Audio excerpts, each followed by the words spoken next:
नमस्कार, तपाईलाई स्वागत छ अनिल ज्योतिषशास्त्र तथा हस्तरेखा परामर्श केन्द्र Anil astrology and palmistry advisory centre नेपालमा को कार्यक्रम जुन हामीले युट्युब च्यानल मार्फत नेपाली धर्म संस्कृति हिन्दू धर्म संस्कृति मा विद्यमान विभिन्न रोचक पक्षहरू जुन धेरै जसो जनमानसहरूलाई थाहा नहुन सक्छ त्यस्तो रोचक पक्षहरूको बारेमा हामीले जानकारी दिने गर्छौं र हामीले यसै कार्यक्रम मार्फत धेरै भागहरू हाम्रो पहिलो दोस्रो तेस्रो भाग हामीले प्रस्तुत गरिसकेका छौं र अबको भागमा चाहिँ आजको भागमा चाहिँ हामीले एउटा एकदमै थाहा पाउनुपर्ने कुराहरूको बारेमा जानकारी दिन्छौं।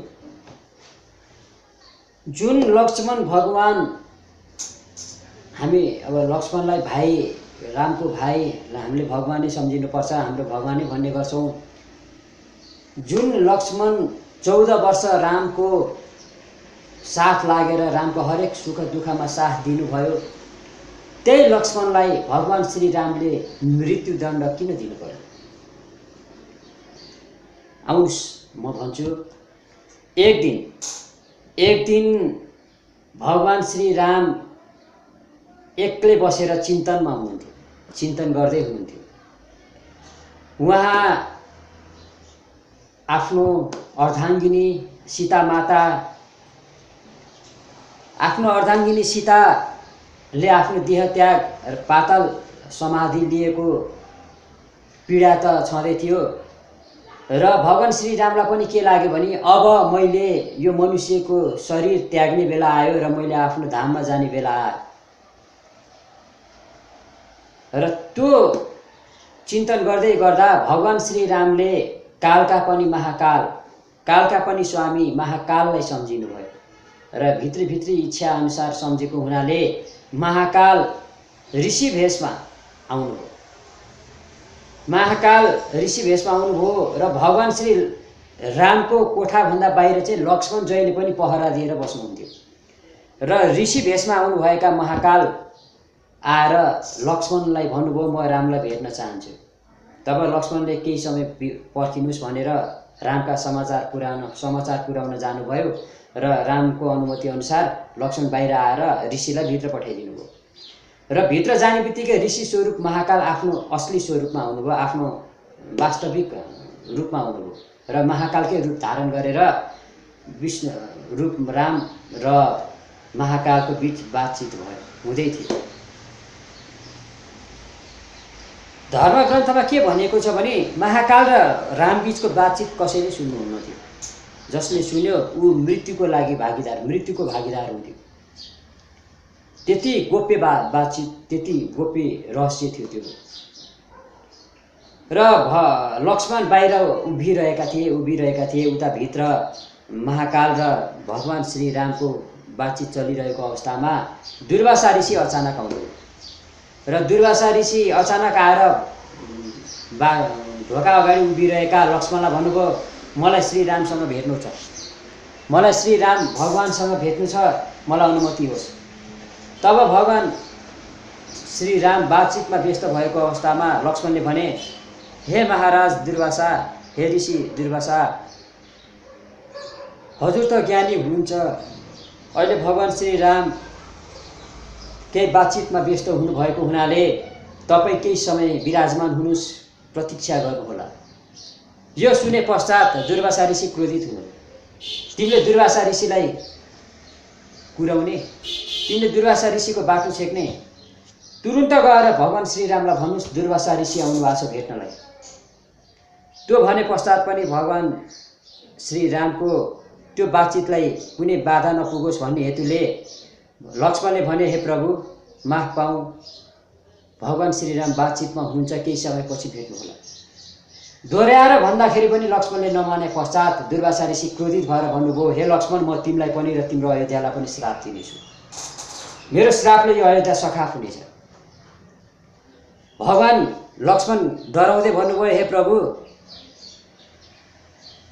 यस्तो अनर्थ नसोच्नुहोस्, यस्तो अनर्थ नगर्नुहोला भने पश्चात मनमनै लक्ष्मणले सोच्नुभयो, अब यो अयोध्या नाश हुनुभन्दा मेरो एउटा व्यक्तिको ज्यान जाँदा केही फरक पर्दैन।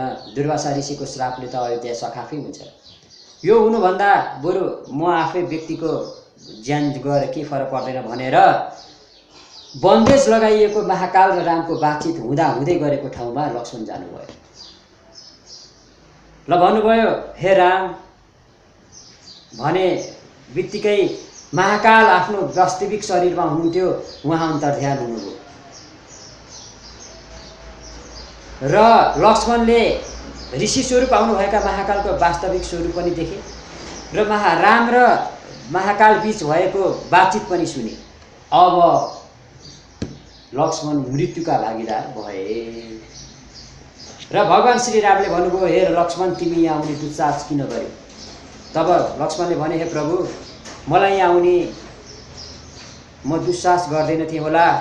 दुर्वासा ऋषि बाहिर आएर उभिरहनु भएको छ, उहाँले बारम्बार तपाईँलाई भेट्ने अनुमति मागिरहनु भएको अवस्थामा उहाँले मैले केही समय पर्खिनुहोस् भन्दा म अयोध्यालाई श्राप दिन्छु, म तिमीलाई श्राप दिन्छु, म अयोध्यालाई सखाप पार्छु भनेको हेतुले यो अयोध्या सखाप हुनुभन्दा बरु मेरो व्यक्तिको ज्यान जाँदा केही फरक पर्दैन भनेर म यहाँ आएँ प्रभु।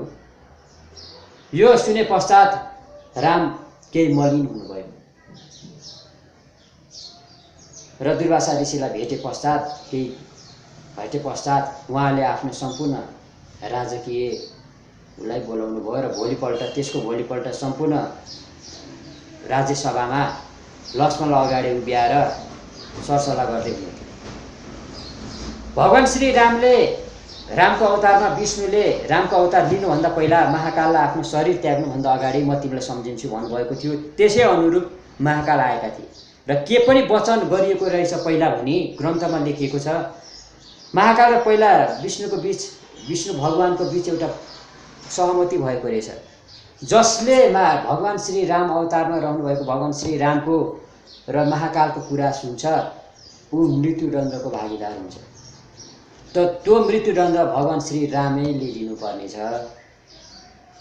त्यो भए पश्चात दैवको खेल त्यो मृत्युदण्ड भगवान श्री रामले आफ्नै भाइ लक्ष्मणलाई दिनुपर्ने र उहाँले आफ्नो राज्यसभा अगाडि सबैसँग सरसल्लाह लिँदै क्रममा गुरु विश्वामित्रलाई सोध्नुभयो, हे गुरु म के गरौँ?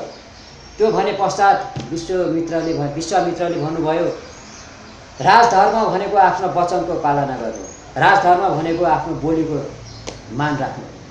तपाईँले वचन दिइसक्नु भएको छ, तपाईँले मृत्युदण्ड त दिनै पर्छ प्रभु, तपाईँले आफ्नो वचनलाई अगाडि बढाउनै पर्छ।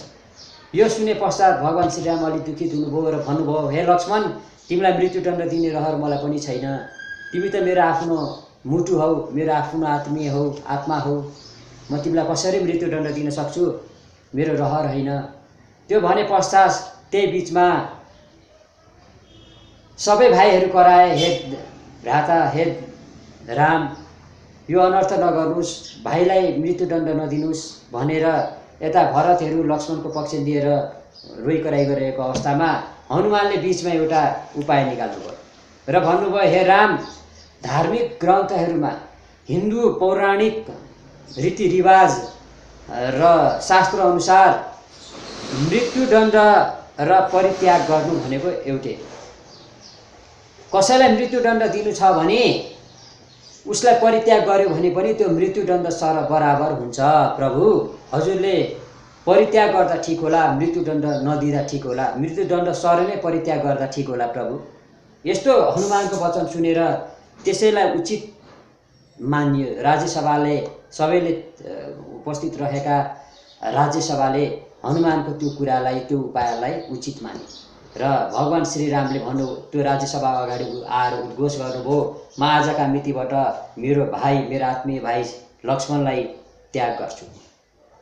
यो सुने पश्चात लक्ष्मण रोएर भन्नुभयो, हे प्रभु म तपाईँ बिना बाँच्न सक्दिनँ, म राम बिना लक्ष्मण बाँच्न सक्दैन प्रभु, मलाई त्याग नगर्नुहोस्, बरु मलाई मृत्युदण्ड दिनुहोस् हजुरको हातबाट। तर भगवान श्री रामले राज्यसभा अगाडि उद्घोष गरिसक्नु भएको थियो, राजाका मितिबाट मैले मेरो भाइ लक्ष्मणलाई त्यागेँ। यो सुने पश्चात लक्ष्मणले बारम्बार बिन्ती बिसाउँदाखेरि पनि यो अब अटल भयो।